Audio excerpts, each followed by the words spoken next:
My dear brothers and sisters in Rosted, Jesus loves you. Meine lieben Brüder und Schwestern hier in Rastatt, Jesus liebt euch.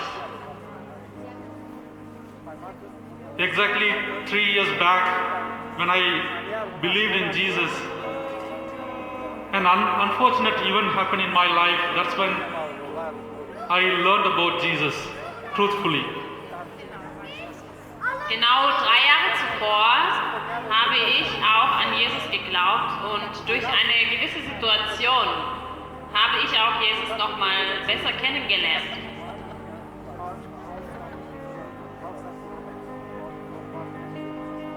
That's when my dad died and I was in depression. Das geschah, als mein Vater verstorben ist.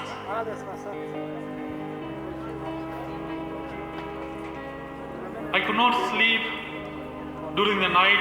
Most of the nights I used to be awake. That's how I was 3 years before.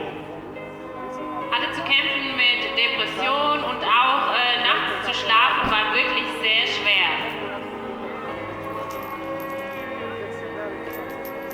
After a few days or few months, it is after a few months, there was a thought that I should take the Word of God, Bible, I should read. Nach ein paar Monaten habe ich darüber nachgedacht, es wäre doch die richtige Entscheidung, das Wort Gottes, die Bibel, zu nehmen und es zu lesen. When I started reading the Word of God, I felt the love to read this book more and more. I continued reading. Und nachdem ich dann herausgefunden habe, wie es ist, auch in der Bibel zu lesen, habe ich es immer mehr gelesen. As I was reading the Word of God, there was a verse in the Word of God, it says, love your enemies. Und ich habe in der Bibel gelesen, da gibt es eine Stelle, da steht, liebe deine Feinde. That struck me, and can someone love his enemies? And I did not believe this can happen. Und das war wirklich etwas Herausforderndes, weil ich habe darüber nachgedacht, wie kann man seine Feinde lieben? But I did not stop reading the Word of God, but I continued reading. As I was reading the Word of God, my heart, I could feel that it was changing, and I started forgiving my enemies one by one. Trotz allem habe ich das Wort Gottes, die Bibel, weitergelesen und ich habe dann auch erkannt, dass ich mit der Zeit immer mehr gelernt habe, auch meinen Feinden und denen, die mir wehgetan hatten, zu vergeben. Though it was difficult, after a few weeks, I was able to forgive all the people with whom I was not happy or I was angry. Auch wenn es vielleicht nicht einfach war, aber nach ein paar Wochen habe ich wirklich dann allen vergeben, auf die ich vorher vielleicht wütend oder traurig wegen ihnen gewesen bin.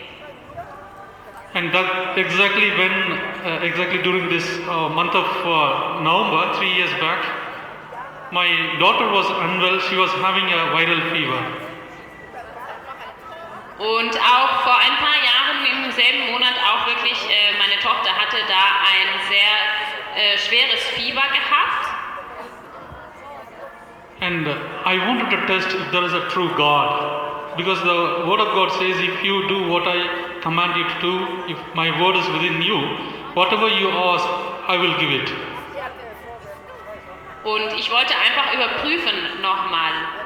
Gott prüfen auch in dieser Sache, weil sein Wort sagt, wenn ihr in mir bleibt und mein Wort in euch bleibt, so könnt ihr bitten und es wird euch gegeben. Although we should not do this testing of God, but for me to believe the God, I had to do this. Es war auch nicht wirklich so eine Art von Testung, aber es war einfach, ich wollte glauben, dass Gott diese Sache tun kann. So my daughter was in the house and I touched her hands. It was very chill, very hot. It was very, very hot. And I started praying. Und ich habe auch überprüft, wie es meiner Tochter geht und wirklich ihre ganze Körper, er war sehr überhitzt von dem Fieber. And I don't know how to pray. So my prayer was very simple. In the name of Jesus, this viral fever from my daughter, go away in the name of Jesus, I command you. Und als ich dann angefangen hatte, für meine Tochter zu beten, habe ich ganz einfach das Gebet gesprochen, im Namen Jesus, Fieber raus und weg von meiner Tochter. Amen. And just after this short prayer, I touched my daughter's hand again. And you know, it was very chill and I could not believe and I did not believe. Und ich habe dann an der Hand meiner Tochter gefühlt, ob es denn jetzt auch sich verändert hat. Und man merkte wirklich, dass die Hand sich abgekühlt hat. Wirklich, sie war kühl.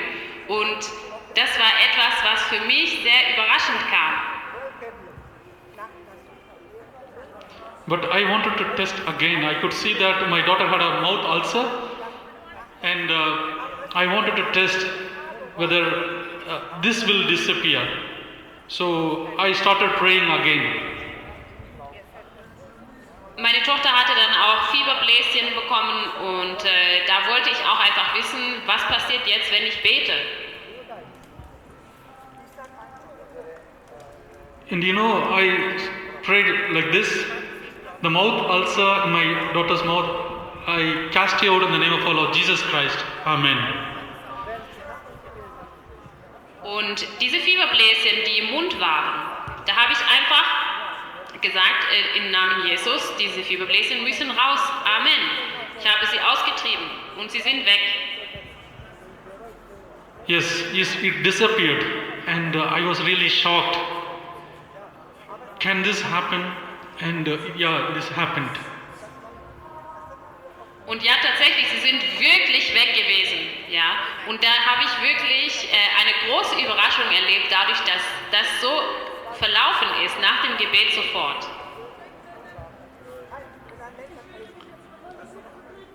The word of God says, confess your sins and be healed. So when we confess our sins and when we believe in Jesus, our sins are forgiven and there is a healing as well. Ja, das Wort Gottes sagt, dass wenn wir unsere Sünden bekennen, dann können wir auch Heilung bekommen. Und eben das glauben wir auch, dass wir, wenn wir Sünden bekennen, dass wir dann auch diese Heilung erfahren können. God has called each one of us to be holy, each one of us to be a saint. And when we believe in Jesus and when we repent for our sins are forgiven, and if there is any sickness, that is healed immediately. Ja, Gott möchte auch, dass wir eben ein gesundes und gutes Leben führen und eben, dass wir auch aber umkehren von den Sünden, die nicht gut sind, ja, und dass wir aber diese Heilung empfangen können auch von ihm, durch das, was er getan hat. And this is the reason Jesus came, and this is the good news, this is the gospel. And Jesus started saying like this, the time is fulfilled, the kingdom of God is at hand, repent and believe in gospel. Ja, das ist auch der Grund, warum Jesus kam. Und im Wort Gottes steht eben, kehrt um von euren falschen Wegen, denn das Königreich Gottes ist nun da.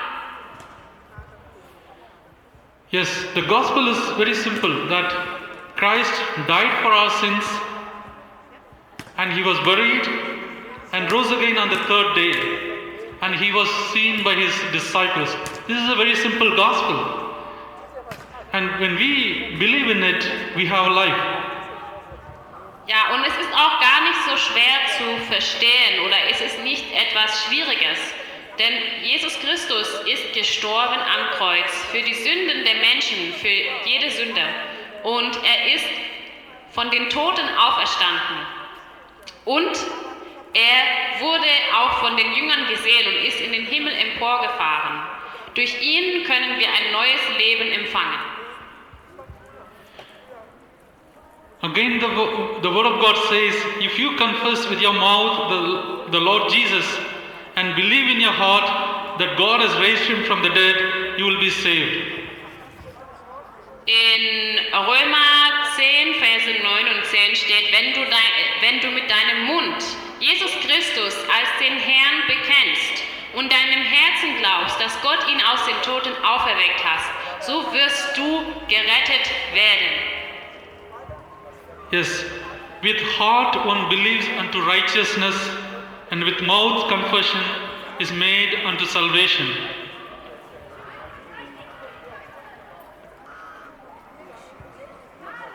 Denn so man von Herzen glaubt, so wird man gerecht. Und so man mit dem Munde bekennt, so wird man selig. So whoever believes in Jesus, he will not be put to shame, not only the world to come, but even in this world. Denn es geht darum, dass die an Jesus glauben, dass die nicht zu Schanden werden sollen, in diesem Leben, aber auch im nächsten nicht. Yes, so I'm not here to tell you, most of you know the Lord, but do we know the Lord in the right way that we should know? Und jetzt ist die Frage, ist es so, dass ihr wirklich den Herrn Jesus kennt? Oder ist es etwas, was ihr bis jetzt noch nicht erkannt habt? If you believe in the religion leads to different confusions. But the word of God says very simple, if you believe in Jesus, you have life. Ja, es gibt viele Religionen und manche Religionen bringen dich vielleicht auch in eine Verwirrung hinein. Aber Jesus Christus sagt, dass er der Weg, die Wahrheit und das Leben ist und dass man durch ihn das Leben hat. And when you believe in Jesus and our body, and when you realize that our body is the temple of the Holy Spirit, God lives within us, when you realize this, and that is really an amazing experience. Und wenn du nun glaubst, dass Jesus Christus der Herr ist und wenn du dann auch den Heiligen Geist in dir wohnen hast, das ist wirklich ein besonderes Privileg, eine besondere Erfahrung. And the word of God says, God does not live in the temple made with hands, but he lives within our body. Our body is the temple of the Holy Spirit. Und man kann auch in der Bibel lesen, Gott hat gesagt, ich möchte nicht in einem Tempelbau wohnen, der von Hand errichtet wurde, sondern in dem Tempel, den wir sind, dass der Heilige Geist in uns wohnt. And you do not need anyone to teach you as well, because the Holy Spirit who lives within you, he will guide you. And that is the purpose for which Jesus came to this world. Und es heißt auch, dass der Heilige Geist, er wird uns in alles hineinführen, er wird uns helfen, er wird uns lehren. The word of God says, the anointing which you have received from him, that is Jesus, abides in you, and you do not need anyone to teach you, including me. I don't have to teach you. Und es heißt auch, dass die Salbung, die ihr empfangen habt, die von ihm ist, sie bleibt in euch und ihr braucht keinen, der euch lehrt. Aber die gleiche Salbung bringt euch alles bei, was richtig und wahr ist und was keine Lüge ist. Und dass es auch euch das beibringt, wenn ihr in ihm bleibt. Yes, so you do not need anybody to teach you. Even I am not here to teach you something. Because when you believe in Jesus and even you ask for the Spirit, because the word of God says, ask, you will receive, knock, the door will be opened, seek, you will find. But when you read it in Luke chapter 11 verse 13, it says, you ask for the Holy Spirit, the Spirit of God, and the Lord gives us immediately. Ja, also ich möchte euch jetzt auch nicht in diesem Sinne lehren. Ich möchte euch nur sagen, eben in der Bibel steht drin, dass Jesus hat gesagt, fragt und es wird euch geantwortet, klopft an und es wird euch aufgetan. And I'm not here to teach you, but I'm here to show you that there is a true God. And when you read the word of God, He will guide you, because Jesus says that the words I spoke to you are the spirit and life. Ja, erneut sage ich euch, ich bin hier nicht, um zu lehren oder euch etwas beizubringen, aber das Wort Gottes sagt, dass wir in alle Wahrheit hineingeführt werden durch Jesus Christus und dass wir dadurch das erkennen können, was wichtig ist für unser Leben. Yes, the King is going to come soon, and we have to be prepared. If we do not know the way is there in the Word of God. And when you read the Word of God and when you pray, the Lord is ready to guide us. Ja, und es ist auch wichtig, weil Jesus Christus ist wirklich der Weg und das Wort Gottes, Jesus Christus im Fleisch. Wir können durch Jesus Christus, durch das Wort Gottes, können wir den Weg unseres Lebens beginnen, anschreiten. Und das ist wirklich etwas, was wir können durch ihn. When we repent and ask for the Spirit, the Holy Spirit, Spirit of God, or Spirit of Christ, however you call it, it is all one Spirit. There is only one Spirit, Spirit of God. And our God is ready to give the Spirit to you. Are we ready to receive Him? Es gibt nur einen Geist, der wirklich der gute Geist ist, der Geist Gottes, der Heilige Geist. Und wenn wir eben fragen, es heißt nämlich, dass fragt und es wird euch gegeben, so können wir nun Gott bitten, ihm und dass er uns seinen Geist gibt. So können wir seinen Geist empfangen. God has given a helper for us. This is what Jesus says. But the helper, the Holy Spirit, whom the Father will send in my name, it will be sent in the name of Jesus, yeah? He will teach you all things, to bring to your remembrance all things I said to you. Ja, und es heißt, aber der Helfer, der Heilige Geist, den der Vater senden wird in meinem Namen, er wird euch alle Dinge zeigen und euch in Erinnerung bringen, was ich euch bereits gesagt habe. Yes, the Holy Spirit will teach you all things. I'm here to tell you that ask for the Holy Spirit, read the Word of God and repent for your sins.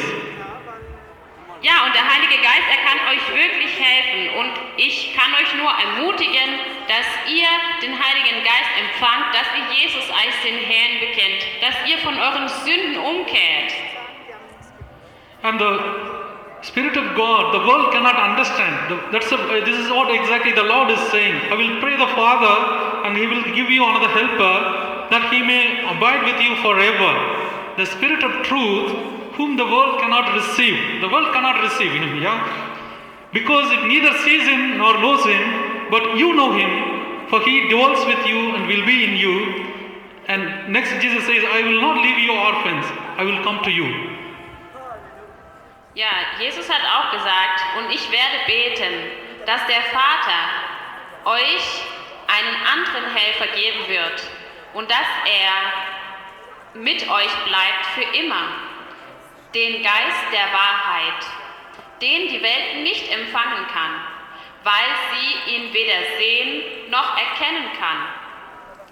Aber ihr kennt ihn und er ist mit euch und er wird in euch sein. Und ich werde euch nicht als Waisen zurücklassen. Ich werde zu euch kommen. Yes. So there is only one Spirit, Spirit of truth, Spirit of God, Spirit of Christ, whatever you say, it is one Spirit. And it is the God Himself, and He wants to live within us. And our body is the temple, and we should be prepared to receive Him. Und es gibt eben nur diesen einen Geist. Ob du ihn jetzt Geist von Jesus, Geist von Gott oder Heiliger Geist nennst, aber es ist der eine Geist und dieser Geist ist der Geist, der uns erfüllen kann und der uns in alle Wahrheit führt. Yes, this is the mystery which has been hidden for ages. Yeah, this is what the word of God says. The mystery which has been hidden from ages and from generations, but now has been revealed to the saints.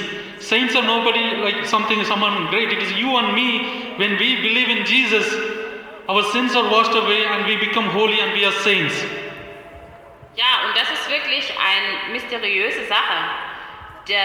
Die mysteriöse Sache, welche bereits schon seit Zeiten und Generationen versteckt war, aber nun ist sie offenbart worden zu den Jüngern und den Heiligen.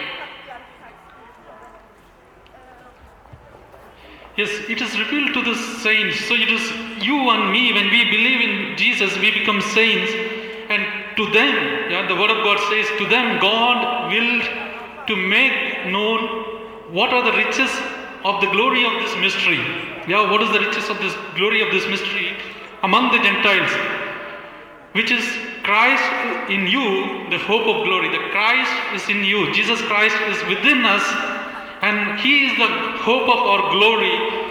And we should be ready to receive Him. We should ask for His Spirit. And the Lord is ready to give the Spirit, and we should ask for it. Ja, und wir haben eben gehört, dass die Heiligen, dass die eben schon davon gehört haben.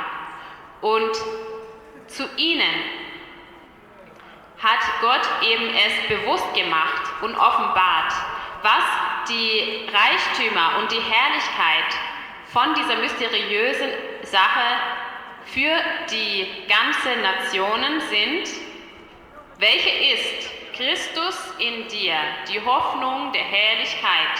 Also durch Christus in uns haben wir die Hoffnung der Herrlichkeit. Yes. When we believe in these religions in this world, they misguide us. When you take the word of God, and everybody in this world now can read and write. Yes, everybody is literate now, and all we have to do is take the word of God, read, pray, and the Lord will teach us. You ask the Lord. If you have a question, you ask the Lord, and the Lord will teach us.